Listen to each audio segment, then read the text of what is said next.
His Holiness Basilios Marthoma Paulos II, the 91st reigning Catholicos of the East and the supreme head of the Indian Orthodox Church. He was born in 1946 in Trishul. He was enthroned Catholicos of the East and the Metropolitan of the Malankara Orthodox Syrian Church on 1st November 2010 at Perumala, Kerala. Doctor Philipose Mar Chrysostom വലിയ മെത്രാപ്പോലീത്ത പിതാവിൻ്റെ നെക്കുറിച്ചുള്ള സ്മരണ മനസ്സിന് എപ്പോഴും ആനന്ദം നൽകുന്നതാണ്.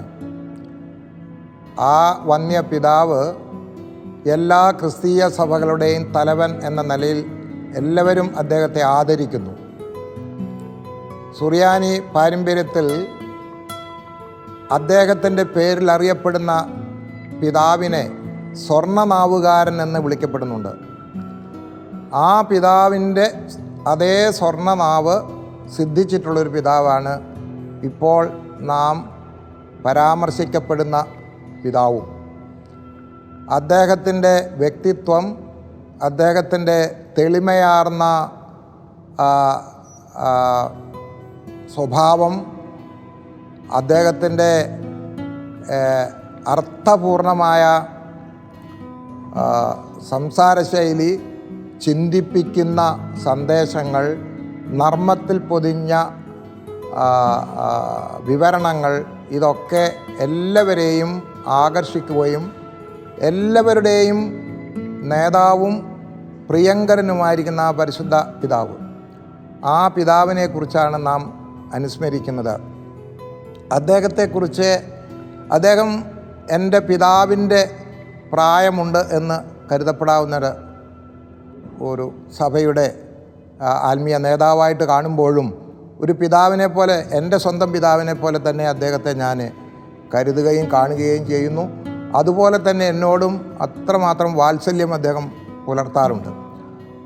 അദ്ദേഹത്തിൽ കണ്ട ഒരു പ്രത്യേകത എൻ്റെ മനസ്സിൽ തോന്നിയിട്ടുള്ളത്, എല്ലാവരെയും ഉൾക്കൊള്ളുവാനുള്ള ഒരു വലിയ മനസ്സിൻ്റെ ഉടമയാണ് അദ്ദേഹം. ആ പിതാവിൻ്റെ മനസ്സിൽ രാഷ്ട്രീയക്കാരുണ്ട്, സാംസ്കാരിക നായകന്മാരുണ്ട്, സിനിമയുടെ പ്രവർത്തകരുണ്ട്, ഭാരവാഹികളുണ്ട്, അതുപോലെ തന്നെ ആത്മീയ നേതാക്കളുണ്ട്. എല്ലാവരെയും ഉൾക്കൊള്ളുന്ന ഒരു ഓൾ ഇൻക്ലൂസീവ് നേച്ചർ തിരുമേനിയിൽ വളരെ വ്യക്തമാണ്. അതുപോലെ തന്നെയാണ് തിരുമേനിയുടെ അർത്ഥപൂർണമായ മറുപടികൾ, അതുപോലെ അതുല്യമായ അവതരണ ശൈലി, ഇതെല്ലാം തിരുമേനിയുടെ പ്രത്യേകതകളായിട്ട് ഞാൻ കണ്ടിട്ടുണ്ട്.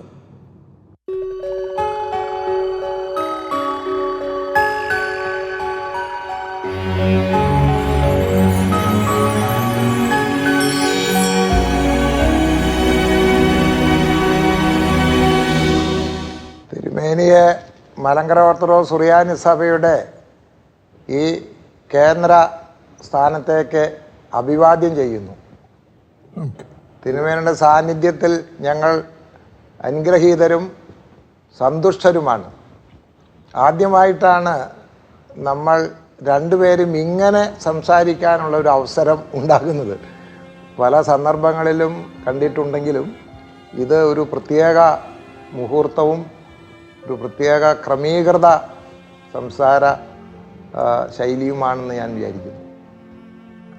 ദേവലോകം ക്രിസ്തീയ സഭയുടെ കേരളത്തിൻ്റെ ചരിത്രത്തിൽ വളരെ പ്രധാനപ്പെട്ട ഒരു സ്ഥാനം വഹിക്കുന്നു. അത് ആത്മീയമായ അർത്ഥത്തിലും അതുപോലെ തന്നെ സഭാ ചരിത്രത്തിലും വിശദാംശത്തിൽ അത് ശരിയാണ്. ഓർത്തഡോക്സ് സഭയാണ് കേരളത്തിലെ സഭയുടെ കേന്ദ്രമായുള്ളത്.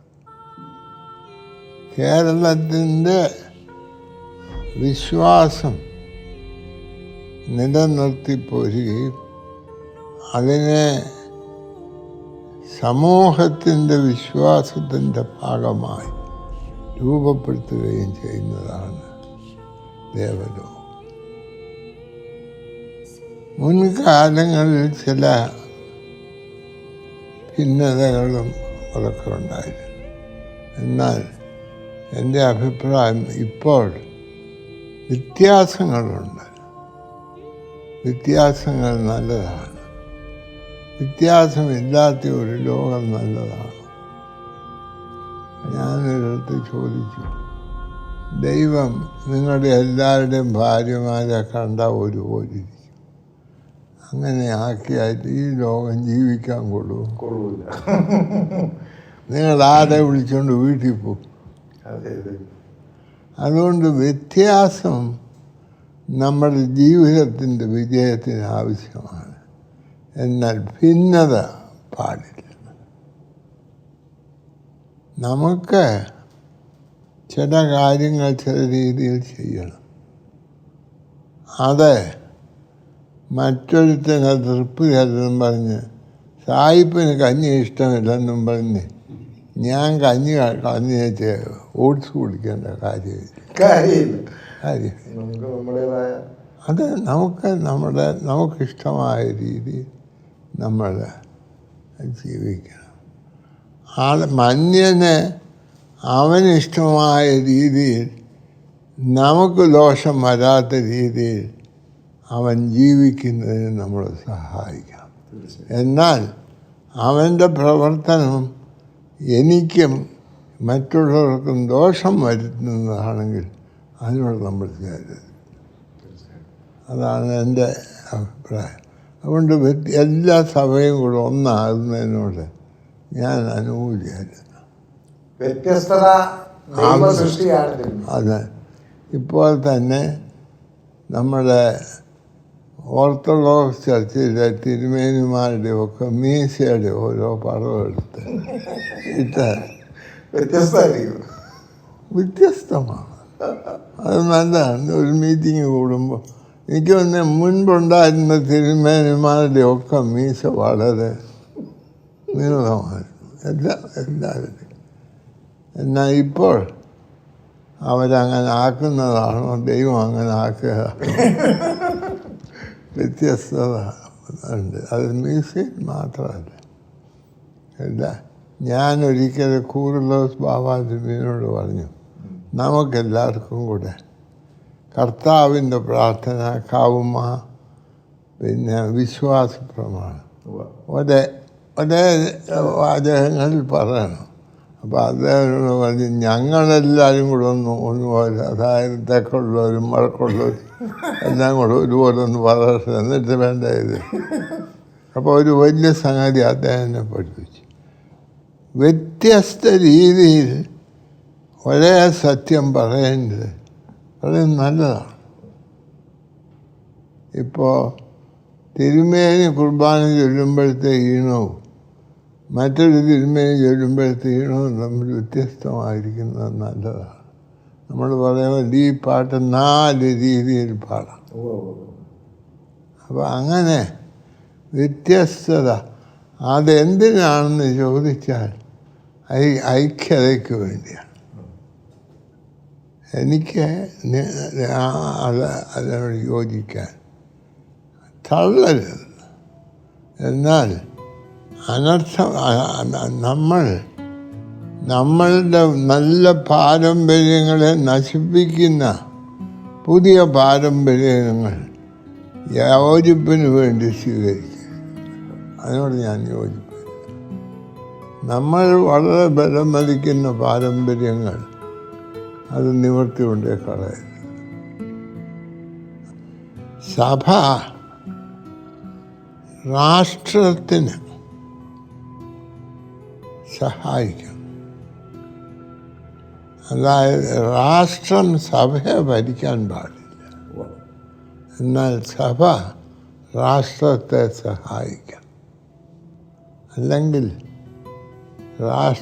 അതായത് ദൈവബോധം നഷ്ടപ്പെട്ട ഒരു രാഷ്ട്രം വളരെ ആപൽക്കരമാണ്. സഭയുടെ ചുമതലയാണ് ഈ രാഷ്ട്രീയ ദൈവത്തിൻ്റെ വഴിയുടെ വെളിയിൽ പോകരുത്, അതിൻ്റെ ഉള്ളിൽ നിൽക്കണം. എന്നാൽ ഒരു സഭയിൽ വ്യത്യസ്ത രാഷ്ട്രീയ ചിന്തകളുള്ളവരുണ്ടായിരിക്കുന്നു നല്ലതാണ്. എന്നാൽ സഭയുടെ ദൂതനെ നശിപ്പിക്കുന്ന യാതൊരു സംഗതിയും സഭയുടെ ഉള്ളിൽ വളരെ നമ്മൾ സമ്മതിക്കുകയും അരുത്. സഭ രാജ്യത്തിൻ്റെ അടിസ്ഥാന ആവശ്യമാണ്. ഇപ്പോൾ നമുക്ക് ഇപ്പോൾ ഹിന്ദുക്കൾ പറയുന്ന ക്രിസ്ത്യാനിയെ പാടില്ല. മുമ്പ് ഇവിടെ ഒരു RSSകാരൻ വന്നു, അയാൾ പ്രസംഗിച്ചു, ഹിന്ദുക്കൾ മാത്രമാണ് ഇവിടുത്തെ ആളുകൾ, അല്ലാത്തവർ ഒന്നുകിൽ ഇവിടെ വിട്ടു പോകണം, അല്ലേ അവർ ഹിന്ദുക്കളാവണം എന്ന് പറഞ്ഞു. അപ്പോൾ അവരുടെ ഒരാൾ എൻ്റെ അടുക്കൽ വന്നു. അദ്ദേഹവുമായി സംസാരിക്കാൻ ഞാൻ അനുസരണമാണ്. അദ്ദേഹം പറഞ്ഞു, അദ്ദേഹം വന്നതിൻ്റെ ഉദ്ദേശം ക്രിസ്ത്യാനി ഒന്നി ഇവിടുന്ന് വിട്ടുപോകണം, അല്ലെങ്കിൽ അവരുടെ കൂടെ ചേരണം. ഇത് രണ്ടിനും തയ്യാറാകാത്ത ഞാൻ എന്നോട് എന്തിനാ സംസാരിക്കും? അത് മാറിയിട്ട് നമുക്കൊരുമിച്ച് ഈ രാജ്യത്തിൻ്റെ നന്മയ്ക്ക് വേണ്ടി എങ്ങനെ ജീവിക്കാം എന്നാലോചിക്കാനാണെന്ന് പറയുകയാണെങ്കിൽ എനിക്ക് അന്നൊരു പരിപാടി കൊണ്ടേലും ക്യാൻസൽ ചെയ്ത് ഞാൻ വരാം എന്ന് പറഞ്ഞു. അതാണ് നമുക്ക് വേണ്ടി. അടിസ്ഥാനപരമായതൊന്നും വിടരുത്. അങ്ങനെ അല്ലാത്തത് ആവശ്യമെങ്കിൽ അതുകൊണ്ട് വേറെ പ്രയോജനമുണ്ടെങ്കിൽ വിടണം. അല്ല ചുമ്മാ ഒരു ദിവസം രാവിലെ എഴുന്നേറ്റ് വിടരുത്. എന്ന് വേറെ ഒരു ആവശ്യം ഉണ്ടെങ്കിൽ അങ്ങനെയുള്ള ഒരു ബന്ധങ്ങൾ, അതായത് ഭിന്നിപ്പ് നമുക്ക് പാടില്ല. എന്നാൽ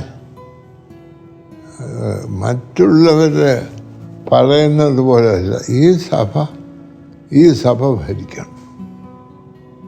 അയൽവക്കത്തെ അപ്പച്ചൻ പറയുന്ന പോലെയാണ് നമ്മുടെ വീട്ടിലെ പിള്ളേരെ അതല്ല ഒക്കെ നല്ല കുഴപ്പമാണ്. അതെ, അതാ ഞാൻ പറഞ്ഞു. സർവമത വിശ്വാസികൾക്കും ഭാരതത്തിൽ അതിൻ്റേതായ സ്ഥാനമുണ്ടാകുകയും വേണം. പിന്നെ ഇപ്പോൾ എനിക്ക് പറയാനുള്ളത്, സഭയിലുമൊക്കെ മുമ്പുണ്ടായിരുന്നിടത്തോളം ദൈവ അനുസരണം ഇന്നുണ്ടോ? ഇല്ല, കുറയുന്നു. അതെന്തുകൊണ്ടാണ്? അത് ഞാനിത് തിരുമേനിയുടെ മുമ്പിൽ അവതരിപ്പിക്കാൻ ഉദ്ദേശിച്ച ഒരു ആശയമാണ് തിരുമേനി ഇപ്പം പറഞ്ഞത്. ആത്മീയ മണ്ഡലത്തിലും മതമണ്ഡലത്തിലും ആത്മീയ ജീർണത കാണുന്നു. ആ ആത്മീയ ജീർണത പരിഹരിക്കാൻ എന്താണ് വഴി എന്ന് അറിഞ്ഞുകൂടാ. സോപ്പ് ശരീരത്തിലെ അഴുക്ക് കളയാനുള്ള ഒരു വസ്തുവായിട്ട് നമ്മൾ കാണുന്നുണ്ട്. സോപ്പിൻ്റെ അകത്ത് മാലിന്യം വന്നാൽ എന്ത് ചെയ്യണം എന്നുള്ളത് ഒരു പ്രതിസന്ധിയാണ്. അപ്പോൾ മതമണ്ഡലത്തിലും ആത്മീയ മണ്ഡലത്തിലും ധാരാളം ജീർണതകളുണ്ട്. എല്ലാവരും അങ്ങനെയാണെന്ന് ഞാൻ പറയുന്നില്ല, കുറേ പേരെങ്കിലും. ആ ജീർണതകൾക്ക് നമ്മൾ നാട്ടിൽ പറയുന്ന പോലെ കുറുന്തോട്ടിക്ക് വാദം പിടിച്ചാൽ എന്താണ് മരുന്ന് എന്ന് ചോദിക്കും. ഇത് ഇന്ന് സാധാരണ ജനങ്ങൾ ആശങ്കയോടെ മനസ്സിൽ കാണുന്ന ഒരു പ്രതിസന്ധിയായിട്ട് എനിക്ക് തോന്നുന്നു. ഇപ്പം വ്യത്യസ്ത മതങ്ങളുടെ എല്ലാ മതങ്ങളുടെയും ആശയം എല്ലാവരും ദൈവത്തിലേക്ക് അല്ലെങ്കിൽ ഈശ്വരനിലേക്ക് കടന്നു വരിക എന്നുള്ളതാണ്. പക്ഷേ അതെല്ലാം അവിടെയെല്ലാം എല്ലാ മതങ്ങളിലും ഉണ്ട്, ഒരു മതത്തിൽ മാത്രമൊന്നുമില്ല. ഈ ജീർണത അതിര് കവിഞ്ഞു പോകുന്നു. ഇത് എന്ത് ചെയ്യാൻ സാധിക്കും എന്നുള്ളത് ഒരു ഒരു വലിയ പ്രശ്നമായിട്ട് എനിക്ക് തോന്നിയിട്ടുണ്ട്. അതെല്ലാം ഞാൻ പിതാവ് പറഞ്ഞത് വളരെ, അതുകൊണ്ട് നമ്മൾ പിതാക്കന്മാർ ഒരുമിച്ച് കൂടി ഇത് തന്നെ ഒരു പരിഹാരം. അതായത് ഇന്ന് സമൂഹത്തിന് നേതൃത്വം നൽകി സമൂഹത്തെ ശുദ്ധീകരിക്കുകയും ചെയ്യേണ്ട സഭ ശുദ്ധീകരിക്കപ്പെടേണ്ടിയിരിക്കുന്നു.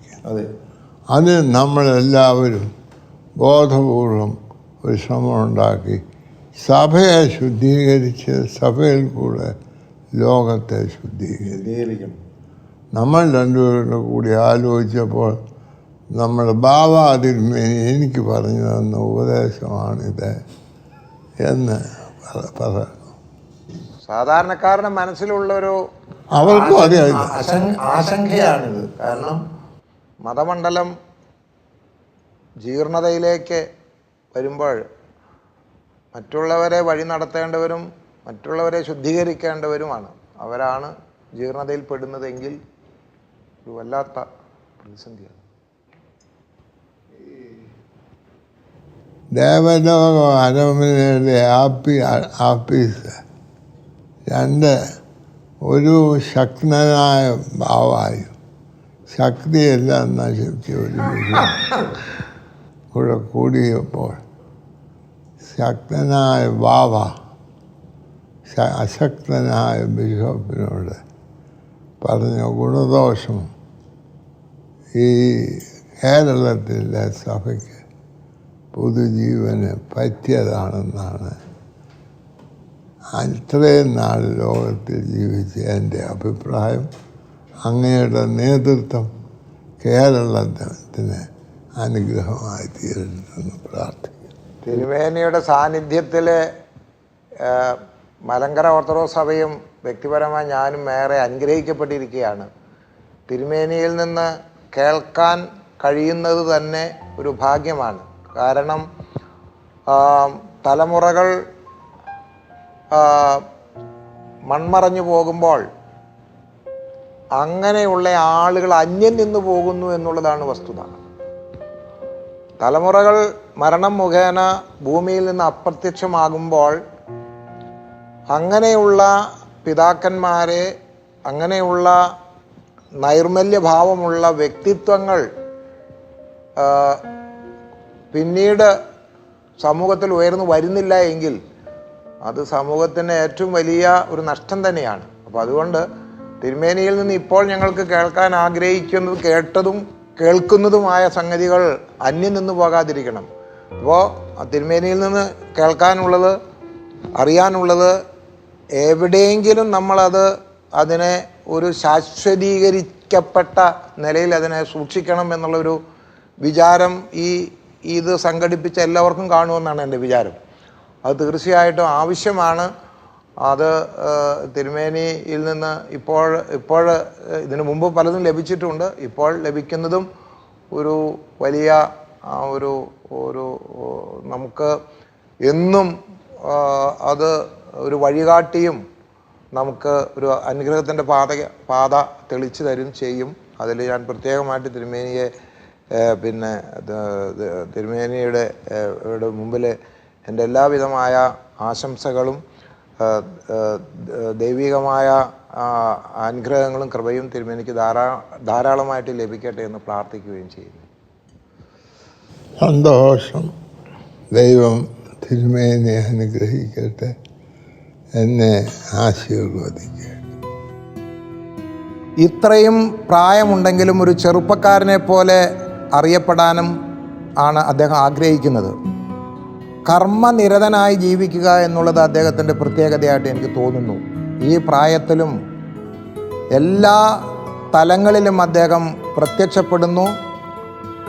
പ്രത്യേകിച്ച് കേരളത്തെ സംബന്ധിച്ചിടത്തോളം അദ്ദേഹം ഒരു വലിയ വ്യക്തിത്വമായി മീഡിയകൾ അദ്ദേഹത്തെ കാണുന്നുണ്ട്. അദ്ദേഹം പറയുന്നതും ചിന്തിക്കുന്നതും എല്ലാം തന്നെ എല്ലാവർക്കും പ്രിയങ്കരമായി തീരുന്നു എന്നുള്ളത് വളരെ പ്രത്യേകതയാണ്. അതുകൊണ്ടാണ് ഞാൻ പറഞ്ഞത്, അദ്ദേഹം എല്ലാ സഭകളുടെയും ഒരു നേതൃത്വ സ്ഥാനത്ത് നിൽക്കുന്ന ആളായിട്ട് മനുഷ്യ മനസ്സുകളിലെ അത് അംഗീകരിക്കപ്പെടുന്നുണ്ട് എന്നുള്ളത് വസ്തുതയാണ്. അതുകൊണ്ടാണ് അദ്ദേഹം എല്ലായിടത്തും സ്വീകരിക്കപ്പെടുന്നത്. അദ്ദേഹത്തിൻ്റെ വാക്കുകൾ, ചിന്തിപ്പിക്കുന്ന വാക്കുകൾ, നർമ്മത്തിൽ പൊതിഞ്ഞ അവതരണ ശൈലിയെല്ലാം എല്ലാവരെയും ഏറെ സന്തോഷിപ്പിക്കുകയും ചെയ്യുന്നു.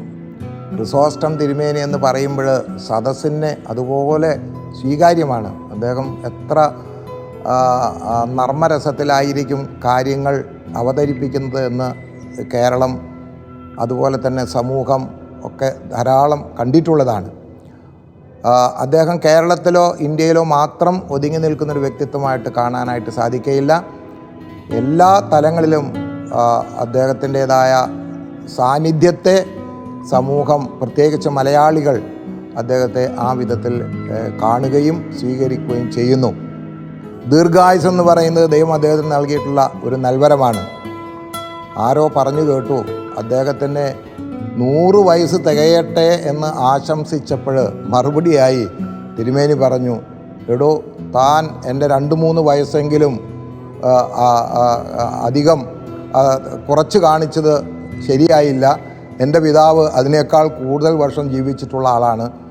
അത്രയും ജീവിക്കാൻ എനിക്ക് അനുവാദം തന്നുകൂടെ എന്ന് നർമ്മത്തിൽ ചോദിച്ചതായിട്ട് കേട്ടു. അതുകൊണ്ട് അദ്ദേഹത്തിൻ്റെ എല്ലാ കാര്യങ്ങളും അതുപോലെ എല്ലാവർക്കും സ്വീകാര്യവും എല്ലാവരോടും സ്നേഹമായും കർമ്മനിരത ധാരാളം അദ്ദേഹത്തിൻ്റെ ജീവിതത്തിലുണ്ട്. ആത്മീയ മണ്ഡലത്തിലായിരുന്നാലും അദ്ദേഹത്തിൻ്റെ സഭയുടെ പ്രവർത്തനത്തിലായിരുന്നാലും അദ്ദേഹം ഒരു എല്ലാ തരത്തിലും ശോഭിക്കുന്ന ഒരു സൂര്യൻ്റെ തലത്തിൽ അദ്ദേഹത്തെ കരുതാവുന്നതാണ്. ഇത് മലയാളികൾക്കും അതുപോലെ തന്നെ എല്ലാ ക്രിസ്തീയ വിഭാഗങ്ങൾക്കും ഒരു വലിയ മുതൽക്കൂട്ടായിട്ട് അദ്ദേഹത്തെ കാണുന്നു. ദൈവം അദ്ദേഹത്തിൻ്റെ ആയുസ് ധാരാളം നീട്ടിക്കൊടുക്കട്ടെ. അദ്ദേഹത്തിൽ നിന്ന് കേൾക്കുകയും ചിന്തിക്കുകയും പലതും നമുക്ക് ഉൾക്കൊള്ളുകയും ചെയ്യാനുണ്ട്. അതും സമൂഹത്തിനൊരു ചൂണ്ടുപലകയും വഴികാട്ടിയുമായിട്ട് ഞാൻ കാണുന്നു. ആ പിതാവിന് എല്ലാ മംഗളങ്ങളും ആയുരാരോഗ്യങ്ങളും നേർന്നുകൊണ്ട് വാക്കുകൾ അവസാനിപ്പിക്കുന്നു. എന്നെയുറക്കുവാൻ നീ പണ്ടു പാടിയ കണ്ണുനീർപ്പാട്ടും കടമെടുക്കുന്നു ഞാൻ.